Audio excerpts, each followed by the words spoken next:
This meeting is being recorded. Ok, bienvenidos a esta charla sobre la educación alternativa.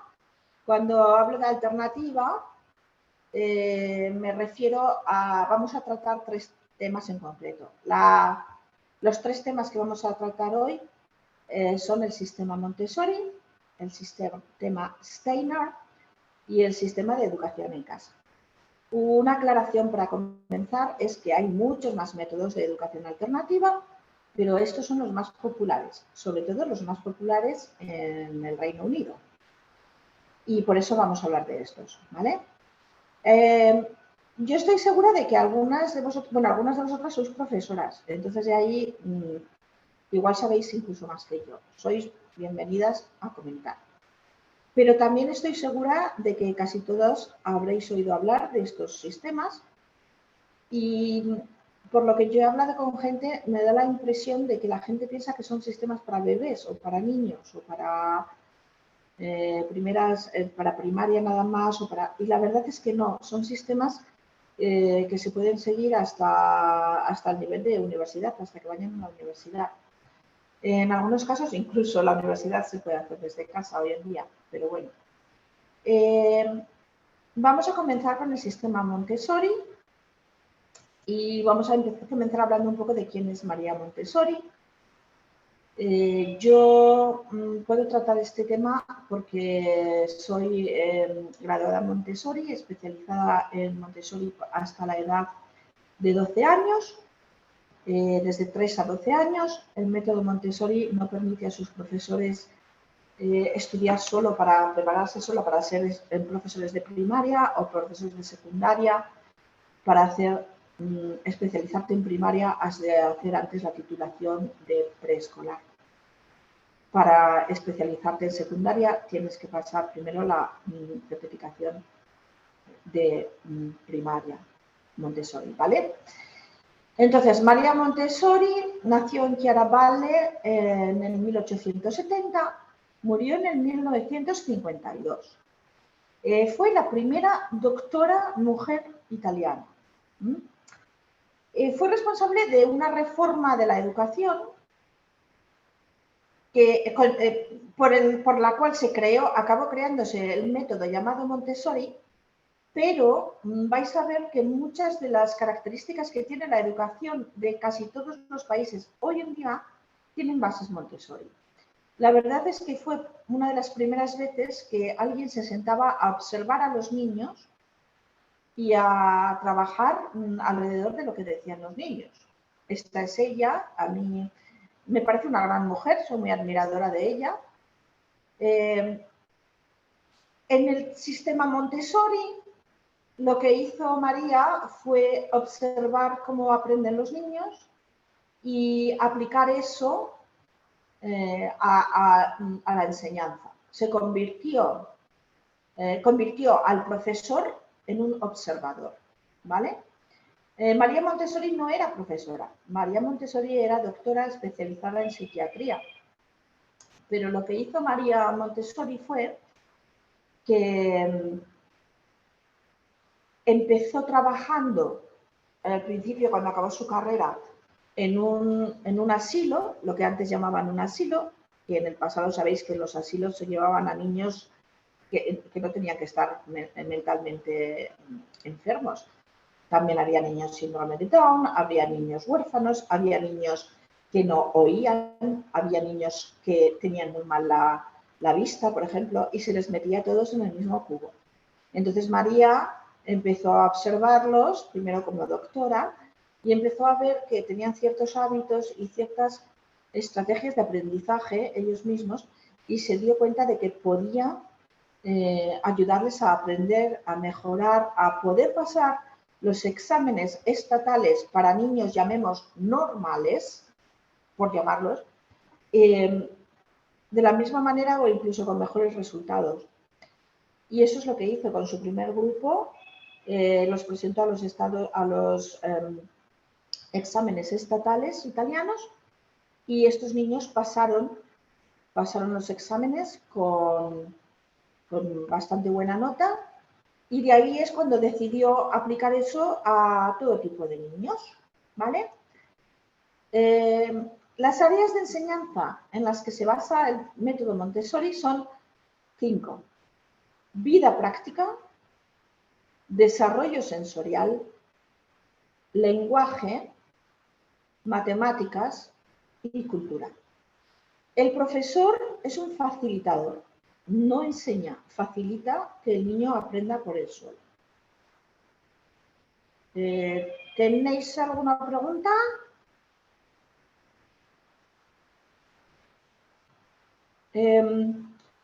Bueno, el método educativo que desarrolló María empezó en Italia, pero se extendió rápidamente por todo el mundo.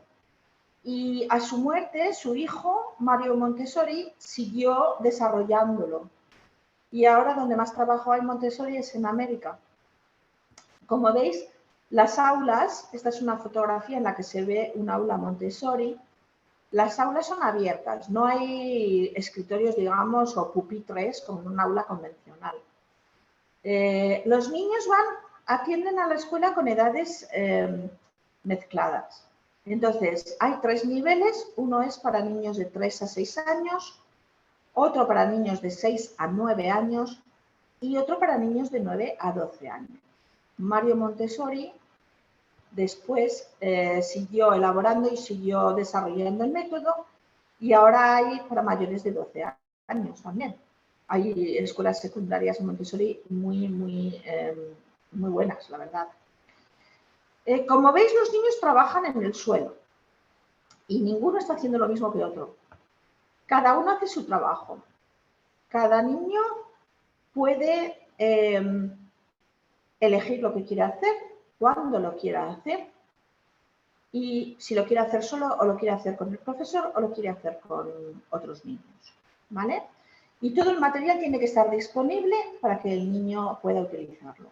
La base del método Montessori es el material. El material está diseñado para que el niño trabaje solo. Hablamos de ventanas receptivas porque Montessori identificó que, por ejemplo, en los 3 a 6 años es cuando el niño desarrolla el lenguaje.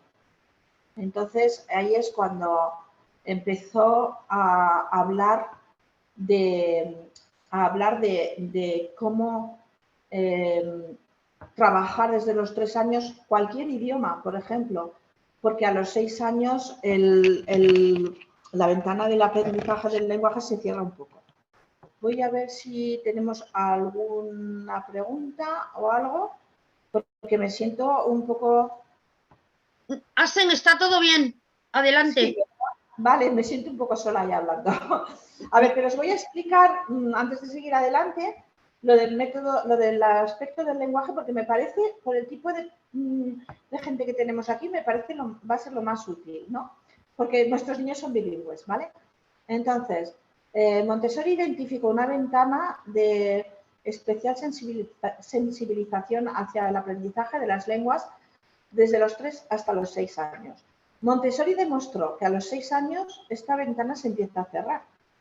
Y lo demostró con un caso que estoy segura de que habéis visto una película muy antigua, en blanco y negro, que se llama El salvaje de Avignon o El niño de Avignon, es una película francesa. Apareció en Francia un niño en el bosque que se había criado con lobos durante la época en la que Montessori estaba haciendo sus experimentos.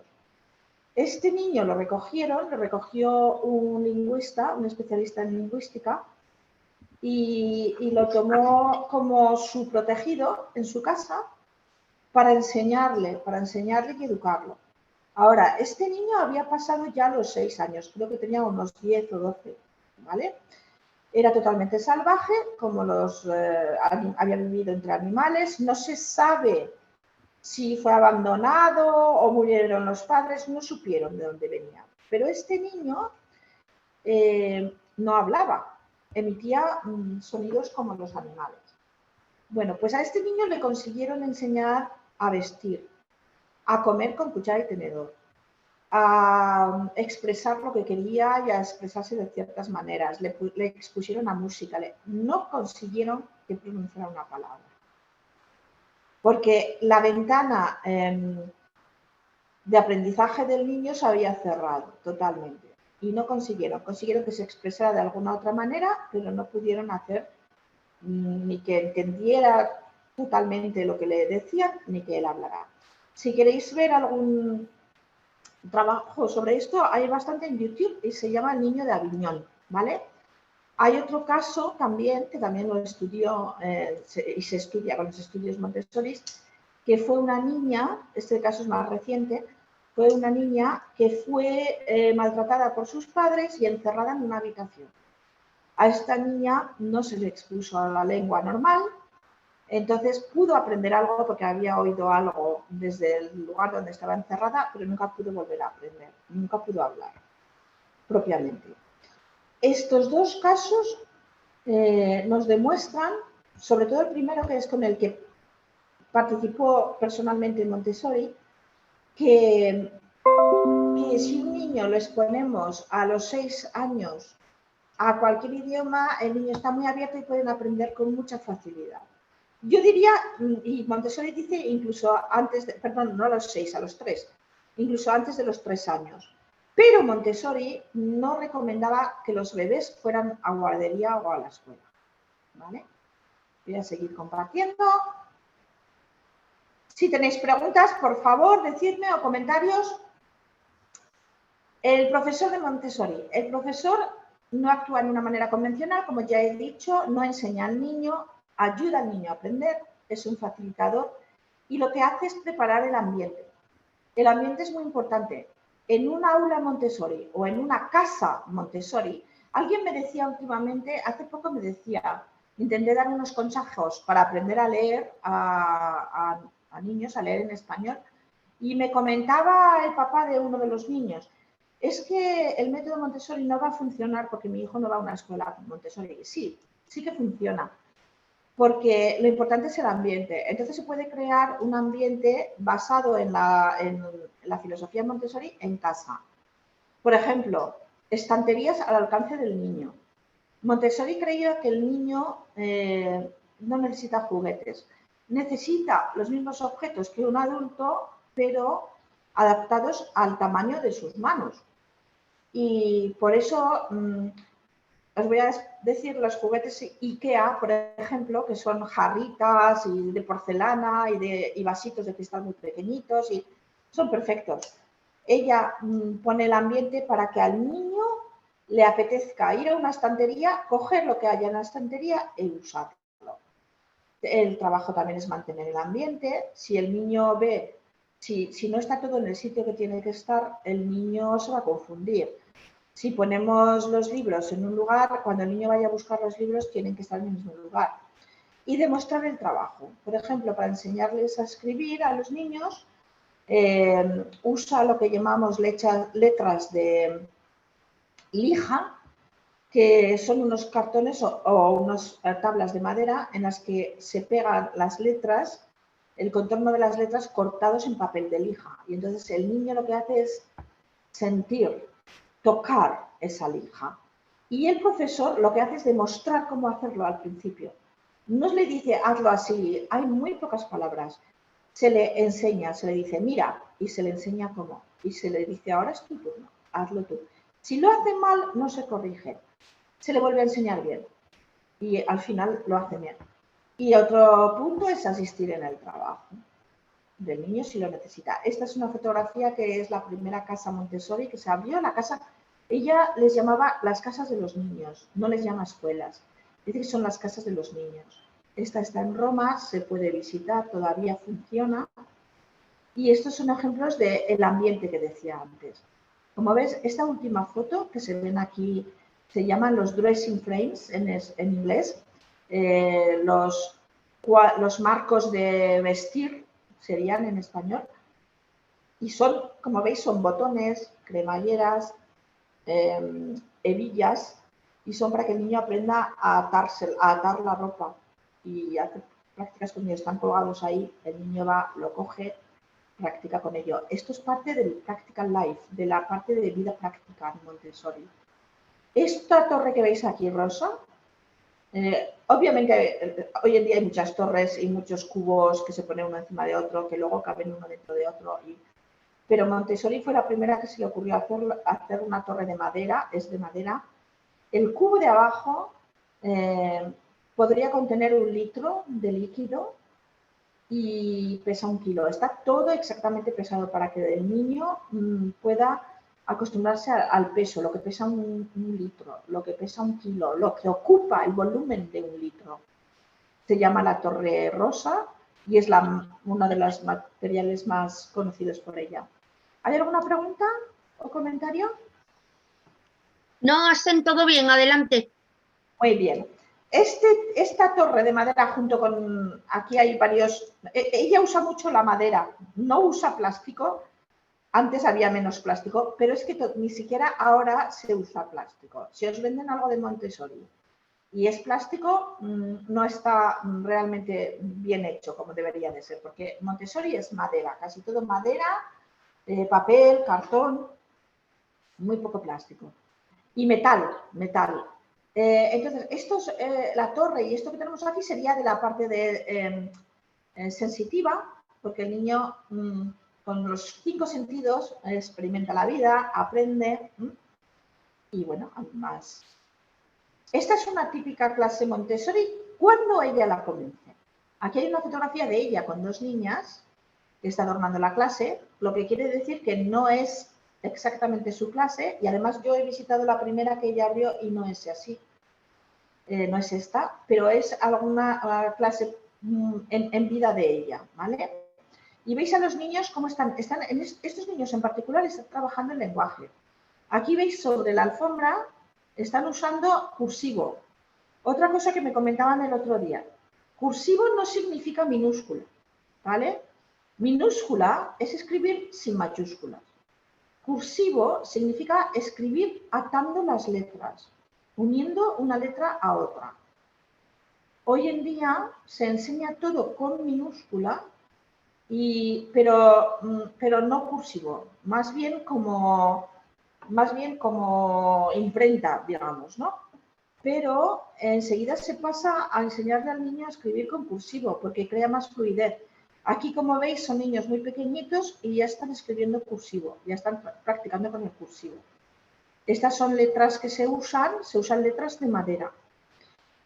Y hablaremos más, y si me queréis preguntar más de la lectura, y os puedo decir, no quiero perder mucho tiempo, si no os parece, quiero tratar los otros temas también.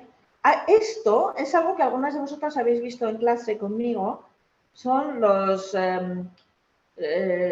objetos geométricos. Ella, he dicho que era una doctora y era especializada en ciencias y era fantástica enseñando matemáticas.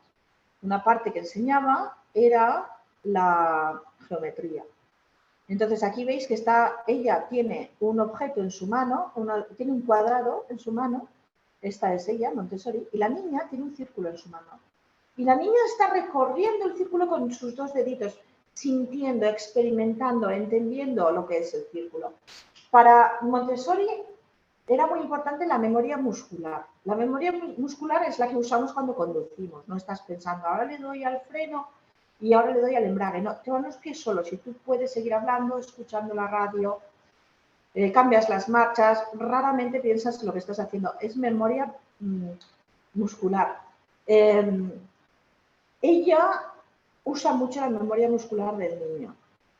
Se utilizan estas especies de platos geométricos es uno de los materiales sensitivos, pero se utiliza también para empezar a escribir, para mover las manos en la dirección en contra de las anillas del reloj, que es como escribimos, para que los niños aprendan a usar ese tipo de dirección al escribir.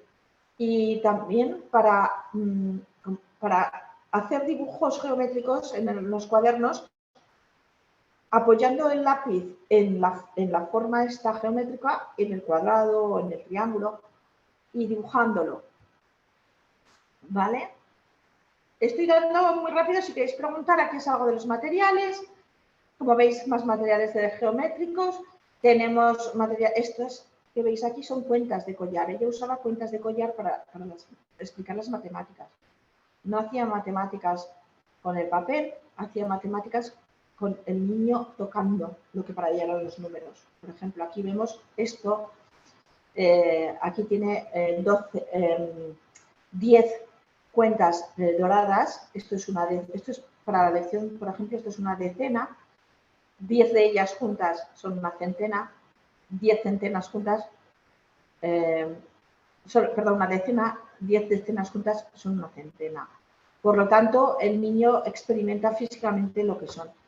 En algunos casos se utilizan materiales mucho más avanzados como el cubo biómico, pero lo utiliza de manera que el niño experimenta el volumen y cómo funciona. Aquí os he puesto un texto de Montessori, porque me parece que si tenéis oportunidad de leer algo de lo que ella dijo, sus escritos son en italiano. Los originales son muy difíciles de leer, pero están traducidos a casi todos los idiomas. Ella dice que el periodo más importante de la vida no es la edad de las universidades, sino el primer periodo, el periodo desde el nacimiento hasta los 6 años. Porque ese es el periodo en el que la inteligencia del hombre se está formando, está creciendo.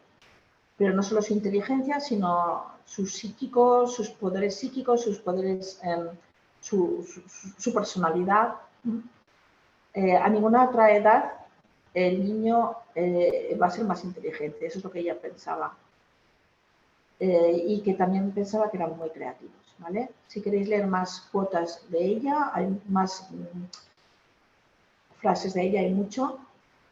Ella dijo que desde su concepción hasta la edad de los 4 años el individuo desarrolla el 50% de su inteligencia madura. De la edad de 4 a 8, otro 30%.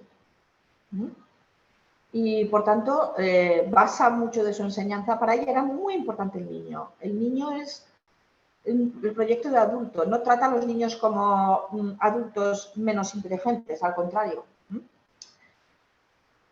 Como el 80% del desarrollo mental del niño se desarrolla antes de los 8 años de edad, la importancia de que haya condiciones favorables durante esos años para ella era fundamental. He puesto aquí unos cuantos niños Montessori. Cuando algún niño va a alguna escuela Montessori se les dice que son niños Montessori o cuando estudian en casa como método Montessori. Larry Page fue un niño Montessori. Thomas Edison fue educado con el método Montessori. Jeff Bezos, el fundador de Amazon, y muchos más. Para comparar un poco la educación tradicional con la educación Montessori, en la Montessori hay mezcla de edades y habilidades, hay elección del trabajo, no hay deberes. El niño trabaja en clase, en el aula, por lo tanto no tiene por qué seguir trabajando en casa. Ya ha trabajado en el aula, nadie acaba su trabajo, por ejemplo, de camarero y se va a seguir trabajando en casa de camarero, ¿vale? Eso es lo que pensaba ella. O de profesor y sigue trabajando en casa. Bueno, profesores seguimos. Pero no hay castigos. En la filosofía Montessori no existe el castigo. Existe el orgullo de hacer algo bien. Y existe la explicación de por qué algo se ha hecho mal. En la educación tradicional, el profesor provee toda la información. En la Montessori actúa como un facilitador entre los niños. En la educación tradicional, el estudiante aprende de una manera pasiva, por repetición de lo que dice el profesor o por escucha. En la educación Montessori, el ambiente provee los conceptos a través de los materiales. Y el estudiante aprende de una manera totalmente activa. ¿Alguna pregunta o algún comentario?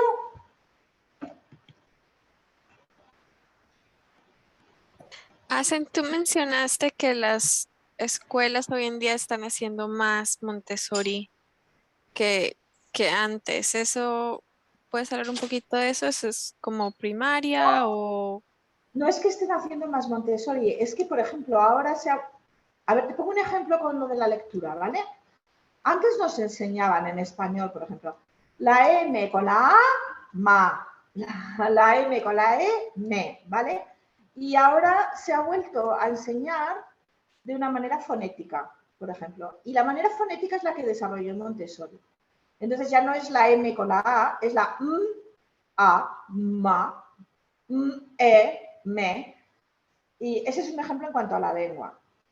También en el sentido de que los juguetes, digamos juguetes que usan en la escuela, y ahora se usan, por ejemplo, para matemáticas, no sé si habréis visto, pero en primaria usan unas barritas de colores.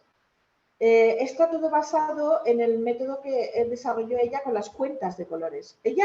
Ella desarrolló cuentas porque ella le daba lo más bonito a los niños. Ella nunca le daba a un niño un vaso viejo o de un material que no se pudiera romper. Porque lo que quería era que el niño entendiera que lo que tenía era de valor y el niño lo cuidara y lo estimara. Y en ese sentido han copiado algunas de las cosas de Montessori, se han copiado mucho. Hay escuelas en las que, por ejemplo, para niños de 3 a 6 años, hay muchos cursillos para los profesores que están basados en la técnica Montessori, porque se ve que funciona. Y ahí hay países, por ejemplo, me parece que es Finlandia, en la que toda la educación es educación Montessori. Se lleva el método Montessori. Ana María, ¿te he respondido? Sí, gracias, Asen. A veces me lío y no sé si te he respondido bien o no a lo que de verdad No, sí, quería. está bien, gracias. Asen, ¿puedes dejar de compartir pantalla? ¿Por qué? Porque se nos ve doble. Ah, bueno, no te preocupes, lo que hago es que sigo con la PowerPoint ahora, ¿vale? Ah, vale, ok. Perdón. Si no hay más preguntas de Montessori, voy a pasar a Steiner. Steiner es... él nació, se llama Rudolf Steiner, nació en 1861 en lo que ahora es Croacia y murió en 1925. O sea, Montessori conocía el trabajo de Steiner, vivió sobre el trabajo de Steiner. Era licenciado en matemáticas, física, química y historia natural. Y lo que a mí me choca mucho de Steiner, hay muchas escuelas de Steiner, sobre todo en Estados Unidos y en Inglaterra, en el Reino Unido.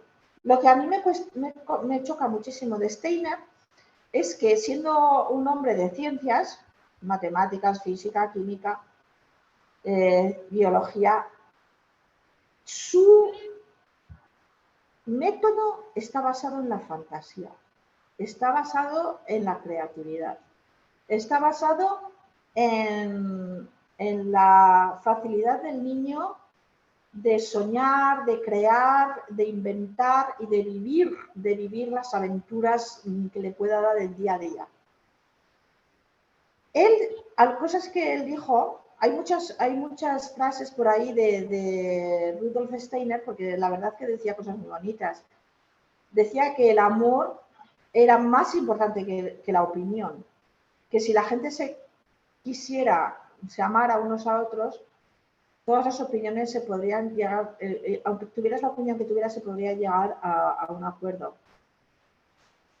Y decía que lo más importante para los seres humanos, para el futuro, era aprender a vivir juntos y a entenderse cada uno y hacer el esfuerzo de entenderse.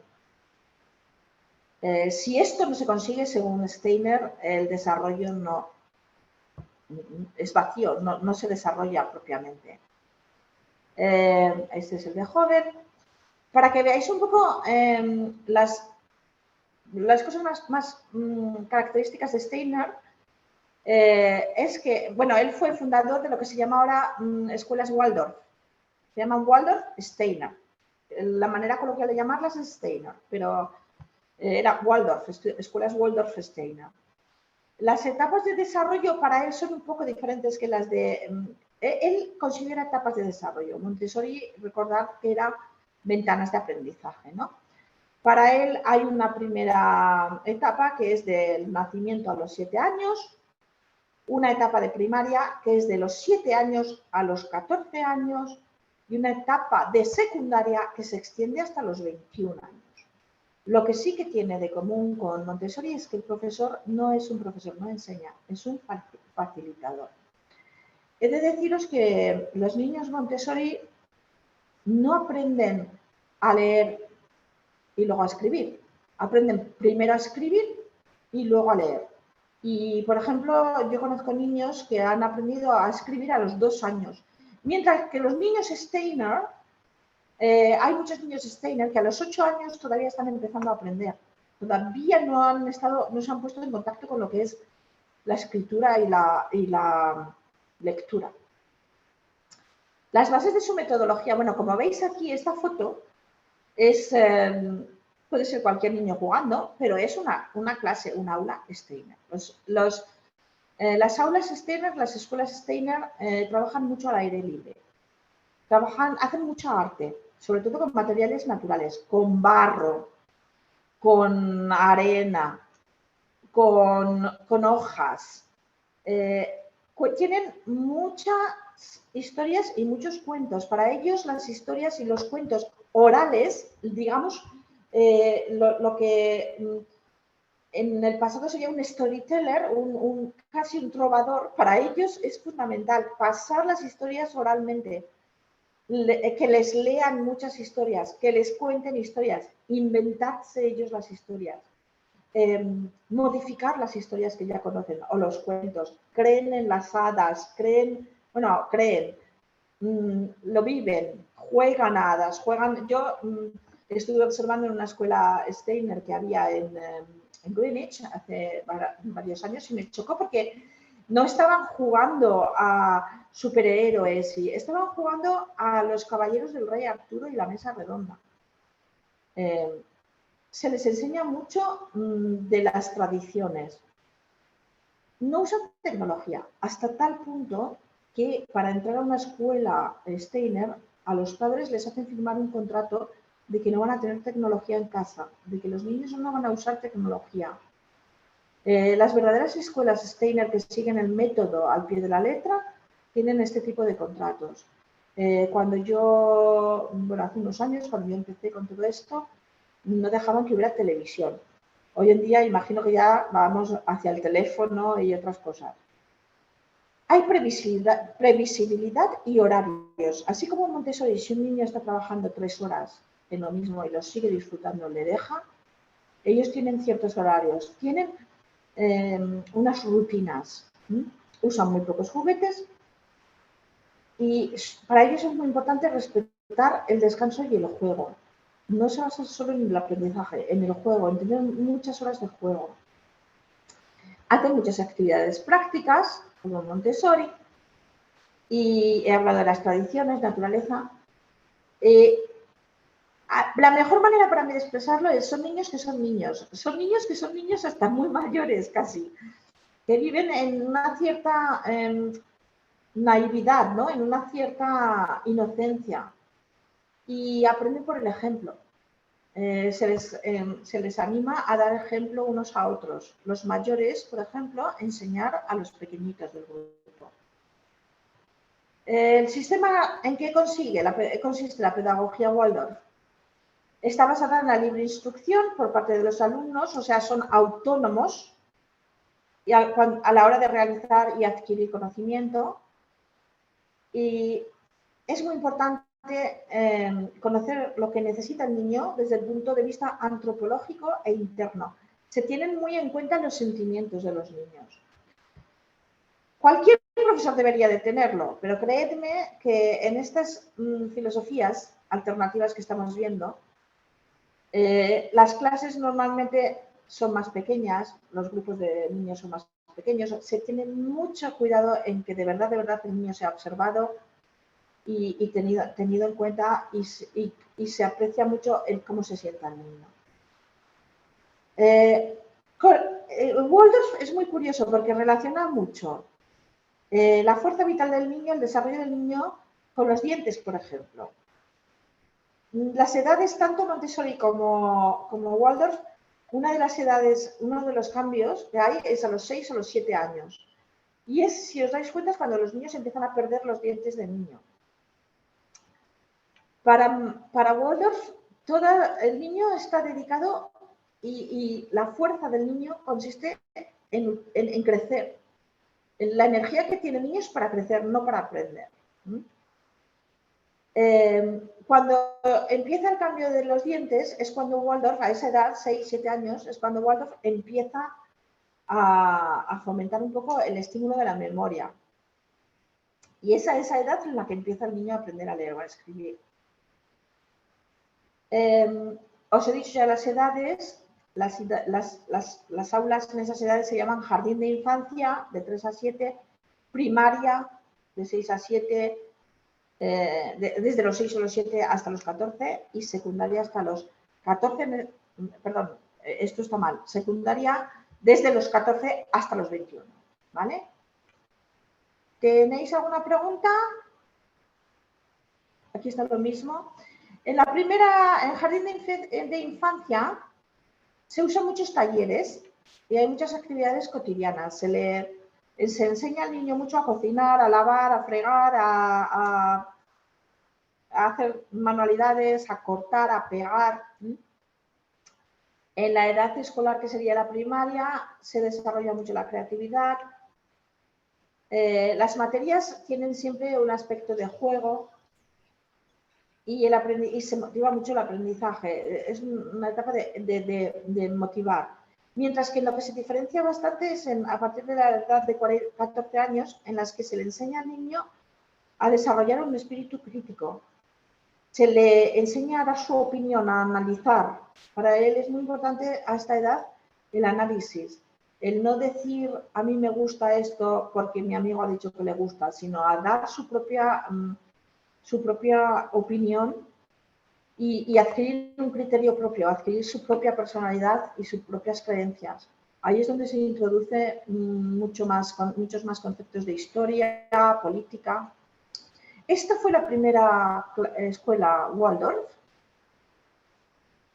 y esta es una escuela típica Waldorf. Como veis, yo diría que es como muy hippie, porque esto es al aire libre, es una de estas tiendas de campaña gigantes que ahora se usan tanto para el glamping. Y mirad cómo usan, aquí se ve muy bien en las mesas de los chicos, de los estudiantes, hay estuches hechos de ganchillo. A mí me chocó mucho en una de las aulas que observé que se usa mucho el ganchillo, hacer punto, tanto chicos como chicas, coser, todo tipo de trabajo con textiles y mucho también la música. Este es un grupo de secundaria de Montessori. Ay, perdón, de Waldorf. Como veis, esta es la profesora, la señora aquí en el centro es la profesora. Y mirad, los alumnos lo que están es discutiendo con ella, no están aprendiendo con una pizarra, están discutiendo con ella una de las materias. Tienen sus libros, tienen sus notas, pero es una sesión de discusión del tema. Estos son los materiales como veis son con más colores.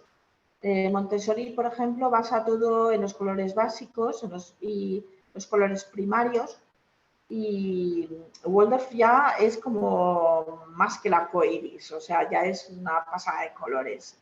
Y usan mucha madera, muchísima madera, fieltro y textiles que son como que llaman al niño al tacto, ¿no? A cogerlos y tocarlos. Él cree en el respeto al niño, hay que respetar al niño. Y cuando se le deja en libertad, si el niño ha sido respetado, él va a respetar. Esa es la idea principal que él tiene. Esta es otra fase de él. La evolución espiritual no se manifiesta por la posibilidad de almacenar conocimientos. Para él no era aprender por aprender y aprender y aprender, sino por la capacidad de corregir sus propios errores. Entonces dejaba que el niño se equivocara y aprendiera él mismo de su propia equivocación y corrigiera él mismo sus propios errores. Niños Waldorf, Uma Thurman, el actor Ethan Hawke. Uma Thurman es la de Kill Bill, ¿no? Mandela no era un niño Waldorf, Mandela fue un profesor Waldorf, ¿no? Él era especializado en el método Waldorf. Y él dijo que la educación es, como sabéis, una de sus frases más famosas es que la educación es el arma más poderosa que se puede usar para cambiar el mundo. El fantástico... ¿Cómo se llama? Ahora ya no me acuerdo. Bueno, vamos a comparar un poco Waldorf y Montessori. Waldorf tiene la educación centrada en los niños, Montessori también, dirigida, pero en el caso de Montessori la educación es dirigida por los niños. Waldorf sigue un poco, el maestro dirige a los niños, mientras que en Montessori el profesor, el maestro, sigue a los niños. Waldorf busca el desarrollo de cada niño en un ambiente libre y Montessori promueve la independencia por el mismo proceso de aprendizaje. Waldorf tiene grupos de la misma edad y Montessori son edades mixtas. Waldorf tiene un currículum propio. Para Waldorf es muy importante el programa que tiene, el currículo a seguir, mientras que Montessori ofrece libre elección de actividades y no importa la edad del niño, sino el interés que tenga el niño. Waldorf está centrado en la fantasía y la imaginación, mientras que Montessori es más científica. Montessori separa mucho ficción de realidad. No quiere que se confundan. Mientras que Waldorf estimula mucho que el niño viva en una especie de mundo privado infantil en el que pueda vivir en otra dimensión o en su mundo de fantasía. La lectoescritura comienza a los 7 años para los niños Waldorf y consideran perjudicial comenzar antes. Mientras que la Montessori, lo normal es empezar a los 4 años ya a escribir y leer, pero se le deja, si hay un niño que es más dado a lo que es leer y escribir, se le deja hacer eso. Si es un niño que es más dado a matemáticas, pues no se le insiste tanto en eso y se le deja pues, que haga que use materiales más matemáticos. El profesor en Waldorf es un modelo al seguir, es uno más del grupo, pero actúa como un modelo al que deben de seguir los niños.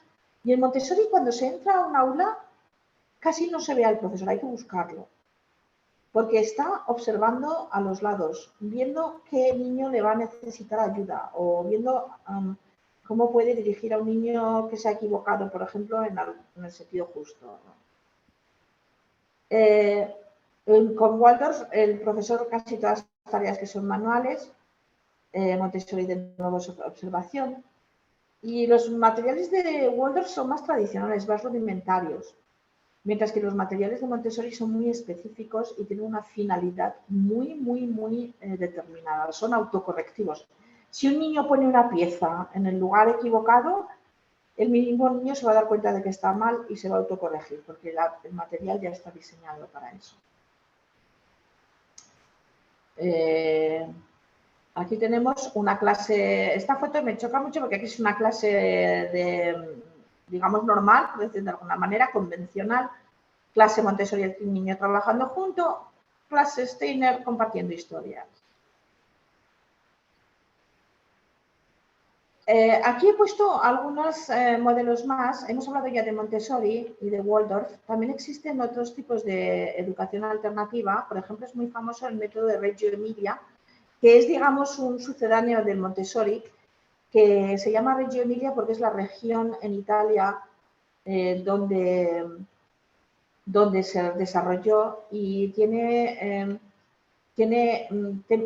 más naturaleza, digamos, que en el aula Montessori, por ejemplo. Menos uso de los materiales y más uso del ambiente natural. Son las escuelas al aire libre. O la escuela democrática, en la que los niños y profesores deciden lo que van a hacer, hay asambleas conjuntas. No hay exámenes, pero he de aclarar que en Montessori tampoco hay exámenes. Y voy a dejar de compartir mi PowerPoint porque quiero ver qué tal vais y si hay alguna pregunta, por favor. Tenemos en el chat 2 personas, dejadme que vea. Alba dice, si vives en un cubo también funciona, me falta espacio. Sí, también funciona, Alba. Funciona porque si tú, por ejemplo, ¿Quieres que una de las cosas, por ejemplo, que imagino que me preguntas de Montessori, ¿verdad, Alba? Porque ya hemos hablado antes que te interesaba. Pero una de las cosas que Montessori dice es que el niño, que lo dejes, a ver, cuando tú estás haciendo una comida, el niño quiere jugar a hacer la comida. Y nosotros vamos y le compramos una cocinilla de juguete con platitos de plástico y todo esto y se lo ponemos en la esquina de la cocina. Pues no, Montessori dice que en el mismo cajón o en el mismo mueble donde tú tengas los platos, pongas una estantería más baja donde poner los platitos del tamaño del niño, para que el niño pueda abrir el mueble y coger la estantería y vale. Por ejemplo, en el frigorífico, pues dejar la parte de abajo del frigorífico para los snacks del niño, ¿no? Que pueda el niño ir y coger sus propios snacks. Es una cuestión de adaptar la casa, aunque vivas en un cubo. Ten en cuenta que algunas de las aulas Montessori, por cuestiones económicas y de espacio, suelen darse igual en el hall de una iglesia y suelen ser espacios también pequeños, no son unas escuelas que están en una zona grandísima, o que son escuelas con un montón de aulas. Aquí las casas son muy pequeñas, disculpa la ortografía, el ordenador es inglés, no te preocupes, mi ordenador también es inglés. Y sí, las casas pueden ser muy pequeñas, pero si tienes un espacio al aire libre también es muy importante usarlo. Se les suele estimular mucho a crecer sus propios tomates, sus propias patatas, y se puede hacer en una maceta, no hace falta un jardín. Adaptarlo un poquito. Y que el niño tenga su dormitorio, por ejemplo, en el lugar de la caja de los juguetes, donde están todos los juguetes y al final del día se meten todos revueltos en una caja, pues estanterías, muchas estanterías con los juguetes expuestos que se vean. Que el niño va a coger una bola de aquí y cuando termina vuelve a poner la bola ahí. ¿Te sirve de algo, Alba? Vale. Tengo pensado hacer con mi grupito de la escuela Platero, tengo pensado hacer un taller online simplemente de lectoescritura Montessori. Si estáis interesados, decídnoslo y os invitamos también a él. Sería algo online con cosas prácticas, ya más para enseñaros, pues haced esto, hacer lo otro y cómo se hace con el niño, ¿vale? ¿Alguna pregunta más? ¿No? ¿Queréis que sigamos con Home Education, con la educación en casa? A ver, la educación en casa. En este país, en Inglaterra, la educación en casa está totalmente permitida. Y aquí es donde si me queréis hacer preguntas, hacedme, porque muy poca gente realmente conoce cómo funciona. Lo primero, la educación en casa, Home Education se llama, en América se llama homeschooling, escuela en casa, homeschooling. En este país, en Inglaterra, no le llamamos homeschooling, se llama home education. ¿Por qué?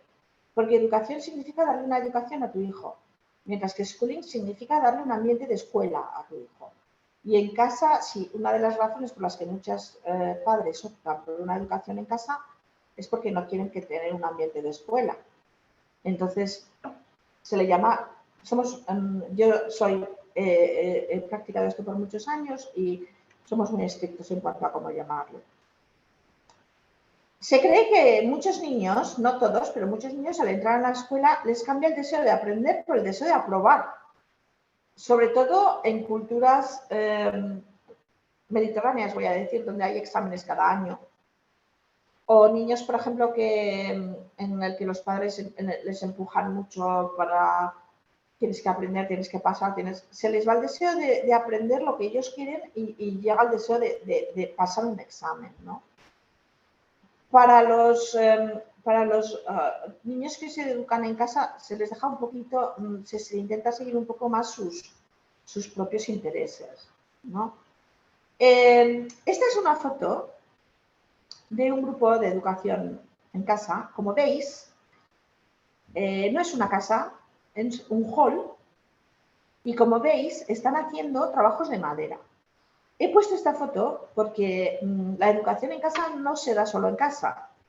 Sobre todo en un país como Inglaterra hay muchos grupos en los que hacen muchas actividades. Son grupos de padres y madres Suelo decir madres porque normalmente para poder hacer educación en casa, uno de los padres tiene que ser el que gane el dinero para vivir. Entonces, normalmente, decirme algo tradicional, o no lo sé, pero normalmente el padre, lo que más se ve es que el padre va a trabajar y la madre es la que hace la educación en casa. Yo he visto también a muchos padres, como veis aquí estos dos que están, muy, muy comprometidos con la educación también. Pero se juntan grupos de padres y se alquila un local y se coge un tutor o cada uno enseña lo que sabe mejor. Yo, por ejemplo, daba clases de español a la comunidad de Home Education de la zona de Maidstone. Los motivos de la educación en casa son muchos. No se trata de quedarte en casa y no ir a la escuela porque no quieres ir a la escuela. Hay muchos grupos muy diferentes de gente que tiene a los niños en casa. Hay grupos religiosos. Yo conozco muchas familias que son musulmanas y les quieren educar dentro de sus principios musulmanes. No quieren que sus hijos estén en contacto con otro tipo de culturas, quieren que de verdad aprendan su cultura. Evangélicos, hay muchos evangélicos. Por cuestiones culturales, por ejemplo, que el niño venga de una familia española, por ejemplo, y quiera aprender por medio del currículo español o italiano. Yo, por ejemplo, eduqué a mi hija durante la primaria y seguimos el método Montessori en casa, pero el método Montessori hasta que comenzó ella pidió ir a una escuela secundaria. Por métodos de salud.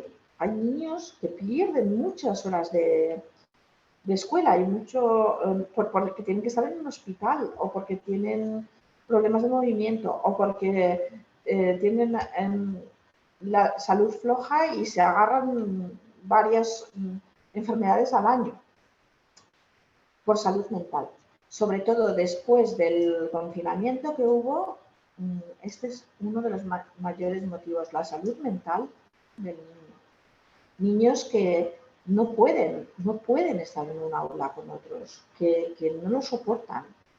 Pueden ser circunstancias familiares y puede ser motivos de bullying, que los padres dicen ya vale de intentar ayudar a mi hijo con el bullying y me lo voy a quedar en casa. No es siempre 100%, pero es muy difícil que haya bullying en un grupo de educación en casa, porque están los adultos alrededor, de una manera u otra. Entonces se controla más. La ley en este país dice que los padres tienen la responsabilidad de asegurarse que sus hijos sean educados, pero no importa cómo. Lo que cuenta es que demuestren que están siendo educados. La mayoría de los niños asisten a una escuela convencional, pero existe el derecho de darles esa educación en casa. El nombre legal inglés es Elective Home Education, con las siglas EHE. Hay inspectores que te vienen a casa y te aseguran de que tu niño esté bien. No te piden que haya hecho las tablas de multiplicar o que haya aprendido a escribir en cursiva. Lo que te piden es que el niño esté bien y se le vea desarrollo. Yo he conocido a niños, por ejemplo, que para la madre era muy importante que el niño aprendiera a llevar bien una casa y sabían cocinar, limpiar, de todo, y luego hacían un poquito de matemáticas o un poquito de historia. O niños que están muy interesados por la historia. Teníamos clases en museos.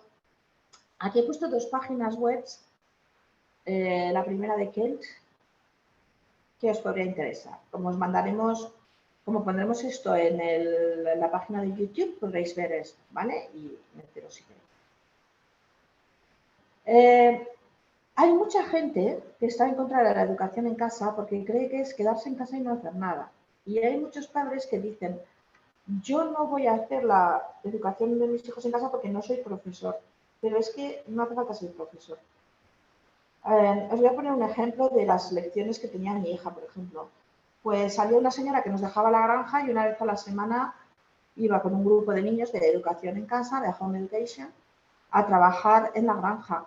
Les dejaba trabajos fáciles con los animales, limpiar el estiércol, plantar las plantas de temporada contar el tipo de flores que había, recoger los árboles frutales. Les enseñaban cosas así. Una vez a la semana, de 10 a 12 de la mañana, de la tarde, y de 12 a 3 nos pasábamos por turnos, una de las madres presentaba una actividad de ciencias, entonces hicimos las fuerzas, hicimos muchas cosas. Voy a parar un poco porque quiero saber si tenéis preguntas. ¿Alguna pregunta? Gracias, Richa se tiene que marchar, ya se ha marchado. Vale. ¿Tenéis alguna pregunta de lo de educación en casa o de algún otro tema, por favor?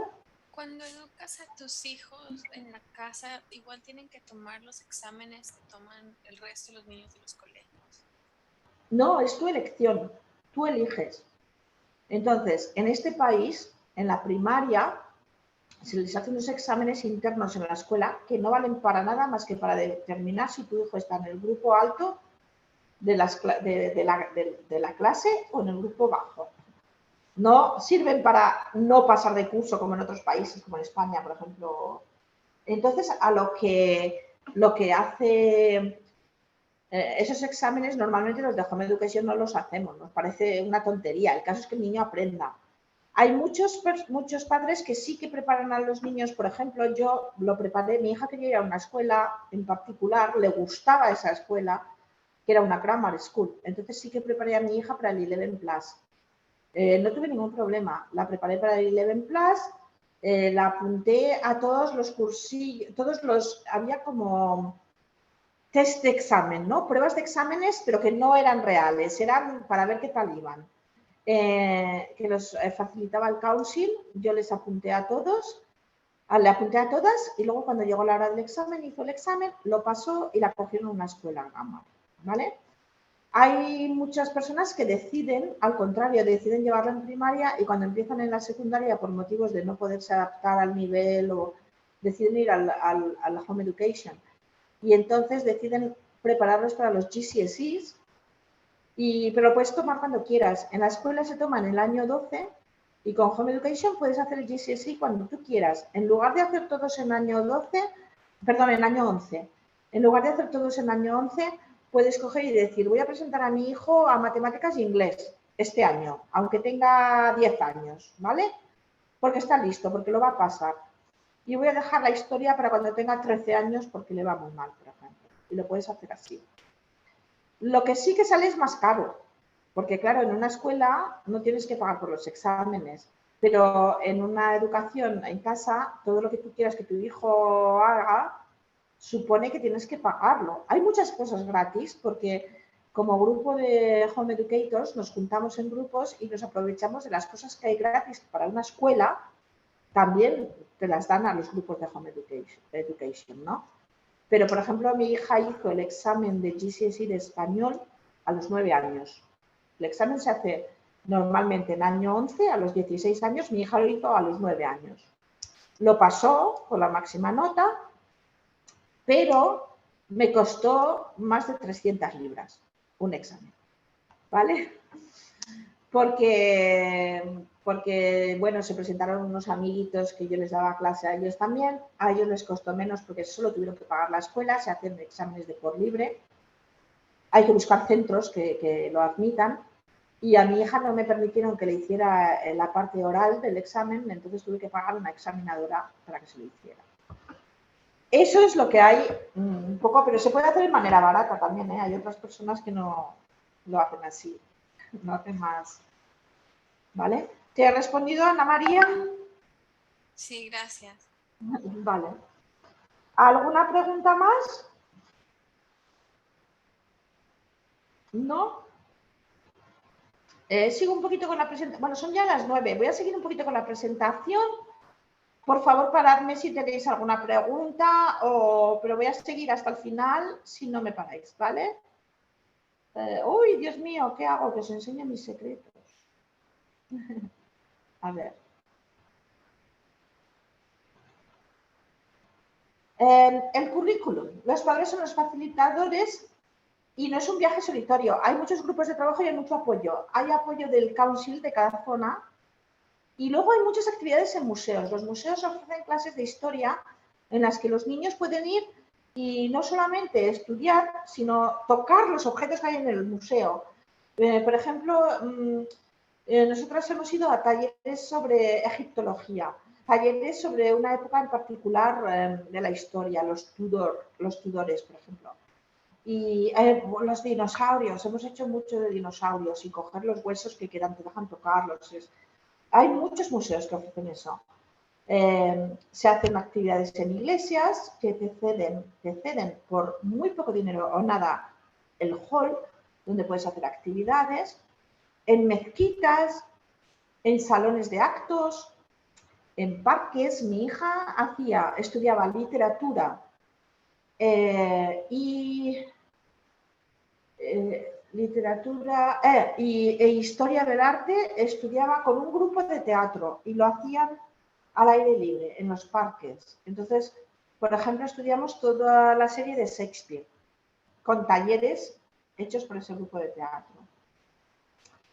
Estas son algunas de las fotos de mi propia hija en este viaje de Home Education.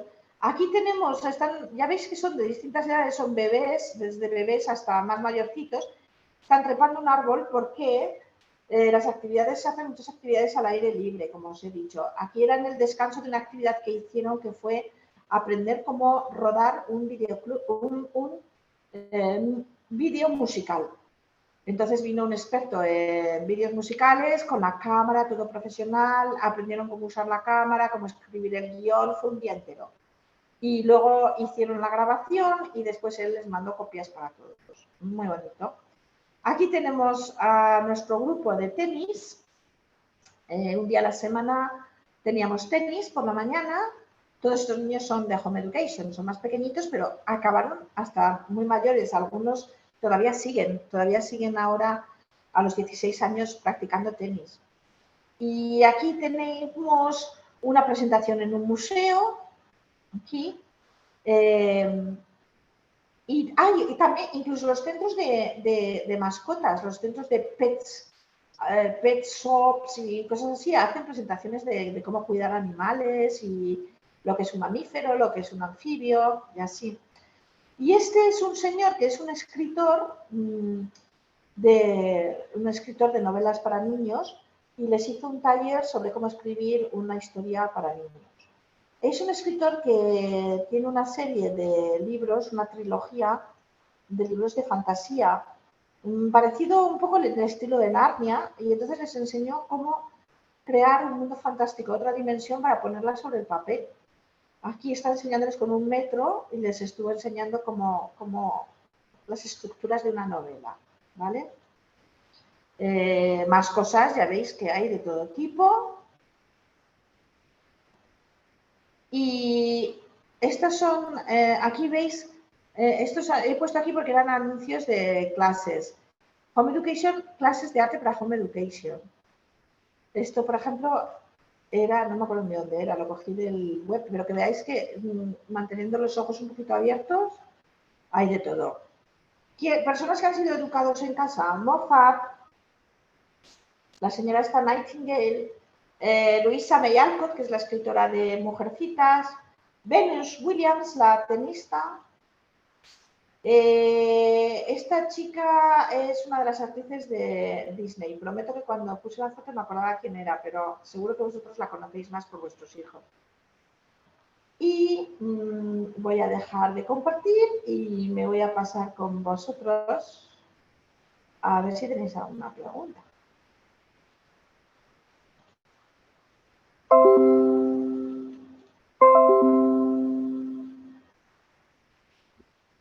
Bueno, aquí estamos. He cubierto mucho porque no quería, y muy rápido porque no quería excederme en el tiempo. Es un poco una introducción a todo esto. Decidme si queréis algo en particular o que repita algo o... Soy toda vuestra.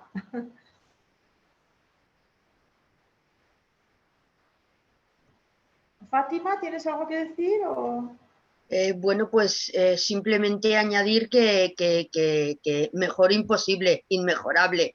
Yo creo que lo has cubierto todo, pero Sí, Es mi sí, amiga, Fátima, se nota, ¿verdad? Que es mi amiga, mi amiga. tu experiencia te delata, tu experiencia te delata. Gracias, Erika. Erika dice que ella cree que también. Quería comentaros que la próxima charla, solemos tener una charla de educación por mes, la próxima va a ser, a mí me gusta que sea el 15, yo digo que al CRE que la quiero llamar Edu 15, me gusta que sea el 15 del mes, pero el 15 de diciembre sí que cae en 15, sí que cae, no cae en fin de semana ni nada de eso, entonces el próximo 15 de diciembre haremos una charla y en este caso va a ser una charla que no hemos hecho antes, va a ser una charla un poquito más, ay, perdón, no de diciembre, de noviembre, ¿qué digo yo? Me estoy soltando un mes, ¿os habéis dado cuenta? Creo que puedes dejar de grabar, Fátima. Vale, pues ¿te quieres despedir? Sí, bueno, que muchas gracias por venir. Si dejas de grabar y ya sigo hablando. No ha quedado muy profesional, pero bueno, encantada de ayudaros.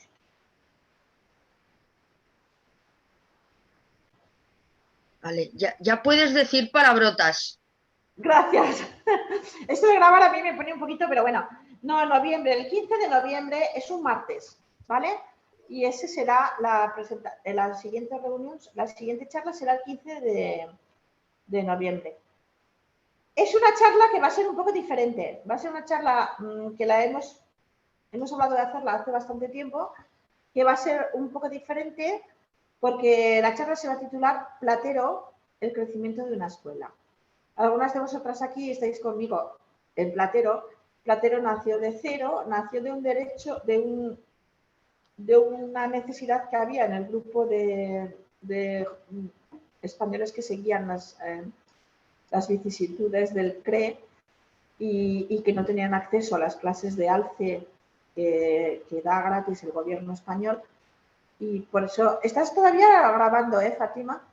No, Sí.